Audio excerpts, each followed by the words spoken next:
Spencer, you started the game not knowing whether you had 11 players better out on the field, but you managed to do so. You scored 4 goals and it could have been 10, couldn't it? Yeah, I think at half time I said to them that it was an excellent first half. We were totally dominant, and the only criticism was it should have been 4 or 5 at half time. I thought we were superb, our tempo was good. We're going up against a side that hasn't lost in 4 and just drawn with Eastleigh and Dover. And I thought the golfing class between the two sides tonight was extreme. We made life difficult, I thought, in the second half. We still could have scored another 6 or 7 second half, but we gave away 2 very soft goals, which made it interesting for a couple of minutes. But overall, it was a great performance. I think we entertained the sadly very low crowd here today, and we got the vital 3 points. And as I said, when you look at who we had out today and the performances of the lads, it was very, very positive, especially coming on the back of what was actually an almost totally dominant performance down at Western, particularly in the first half where things went against us and we didn't get what we deserved, but we certainly got what we deserved today. Started off pretty quickly, could have scored probably in the first 30 seconds, but getting that first goal was crucial, wasn't it? And you kicked on from there. Yeah, because we were missing chances again, just like we were on Saturday. I suppose you always want to be creating chances and rather create them and miss them than not create them at all. But I thought that Page, Bennett and Ball, we caused them so many problems all afternoon, all evening. And as I said, you're always a bit worried, but again, we're not taking the chances. But thoroughly deserved to be 2-0 up at half time. As I said, it was about keeping them on the floor at half time, making sure that we were really up for the second half. And it was just a soft goals to give away, but we were by far the better side, and it was a very good performance at this stage of the season. When we had really a bare bones squad, to say the least. Keeping clean sheets has been a problem for you. Was there any point where you were a little bit nervous in the second half? Well, Inti shouldn't have been playing at all. He's got very, very, very badly bruised ribs, and credit to him for staying on the pitch. We didn't think he'd even get through the warm up. But we had so many people missing today: Harry Lee, JJ Hooper, and obviously Darryl Sowell's not available today. And we're really struggling on the injury front. But all credit to us. We knew that we had these 5 games. We desperately need, I think, 4 or 5 points. We've just gone and got 3 of them. Again on Saturday, we know we've definitely not got ins. We don't have Doyle. It's tough. Every game is tough. But that was a really encouraging performance, and we've had some very good away performances recently. And we hadn't put on a good show for our fans in the last month. And I'm delighted that those that did brave the elevator tonight saw a really cracking game and some really great passing and attacking play by ourselves. Brought in young CJ Fern in the centre midfield, and although I thought he did excellent, he was flanked by 2 very good performances in Ball and Doyle, wasn't it? Yeah, I mean, we're playing 17-year-olds, we're playing people out of position slightly. I thought Adam Doyle did great, as you say, and Matt Ball superb. But generally, I thought the team played very, very well. It was just again a very hard lesson that we switched off for their goal, where we didn't compete for the first or second ball, and the guys crossed it in and the guys headed it in unchallenged. We've switched off. We switched off at Western Supermere, where we scored with sort of 20 seconds left of the half, and they've gone in 1-1, and we could have been 3 or 4-0 up at Western Supermere, and it's cost us. So we've had some harsh lessons, the mistake at Gosport, but we're looking to keep going. It's very difficult with the attendance, and we're very grateful for the fans who did turn up tonight, and those that didn't turn up missed a cracking game. The question is now, what does that do for your survival hopes? You told me you thought 4 points would be enough. Do you still believe that maybe one more win now will secure your future? Well, I haven't seen the table yet. I haven't seen the results, confirmed results tonight. But yeah, I mean, certainly one more win, I'm sure we'll do it. And let's get it. That's what I said to the players before tonight. Certainly, just 10 minutes ago, I said let's get the job done as soon as possible. Don't get me wrong. We'll desperately want to win every game we play this season. I'm delighted that we could bring in CJ Fern today. I'm delighted for Phil Page, who's been desperate to get back into the starting 11. I thought he had a great game. I was pleased with Dan Bennett. I was furious with Dan on Saturday for their second goal. But I thought his performance tonight and his work rate, and he wasn't feeling great when he turned up, so he put in a fantastic sort of 75 minutes. So, we've probably got to get another 1 or 2 points, but let's just go and get the next win quickly, and then perhaps we can relax very slightly and really try and entertain those last few games.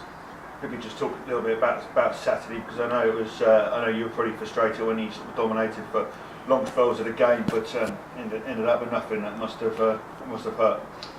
Yeah, it was a really harsh lesson. We played very well, totally dominant in the first half, and we scored thoroughly deservedly. Just on the stroke of half time, I think it was 44 minutes and 58 seconds on the watch, and I just screaming, "Be tight!" And my lads made a mistake. He's headed it straight to their centre forward from the kick-off, and the guy scored. And that gave them a massive lift, having been so overrun in the first half. But we hadn't made the keeper work. We just kept missing the target, and I just said, "You've got to hit the target, fellas." It wouldn't have flattered us to have gone in 3 or 4 nil up. Second half was slightly more even, but again we've missed 2 great chances, one from Huggins and one from a corner.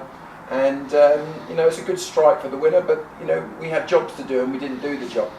And we deserved at the very least a point down in Western, which is very disappointing because again it was a decent performance like it was at Gosport.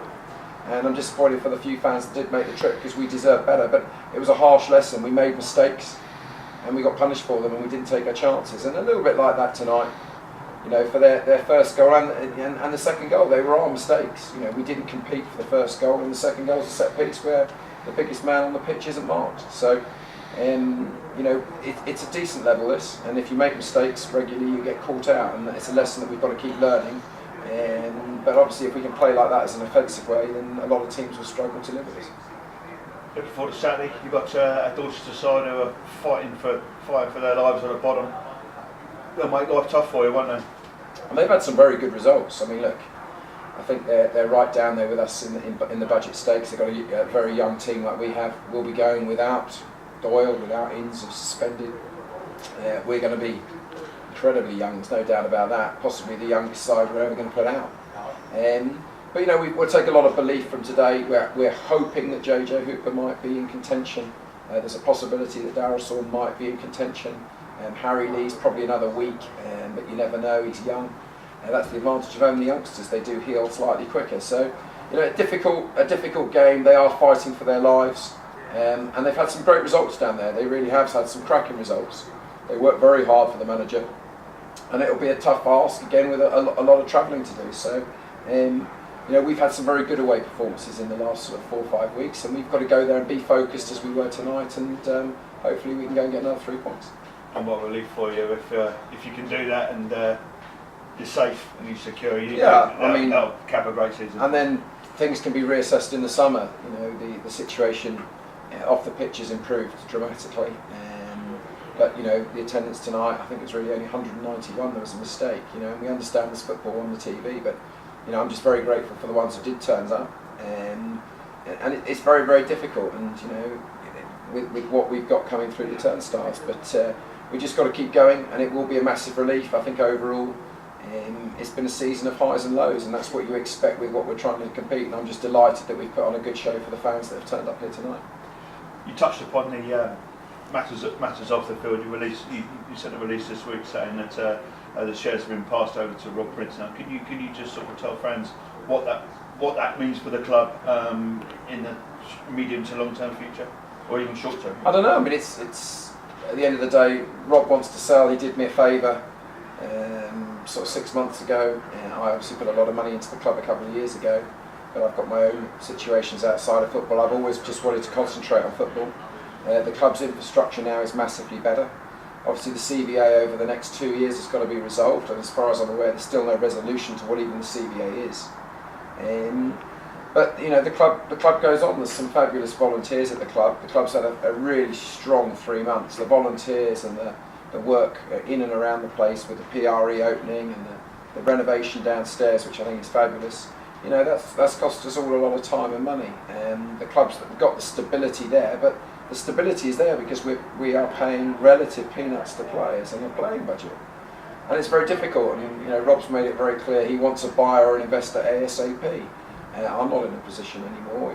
I've done my bit. It's costed me a staggering sum of money, and we'll see what happens in the summer with me as the manager, with the owners, whatever they're going to do. We desperately need new people. I think there'll be discussions with the administrators to see what can be done.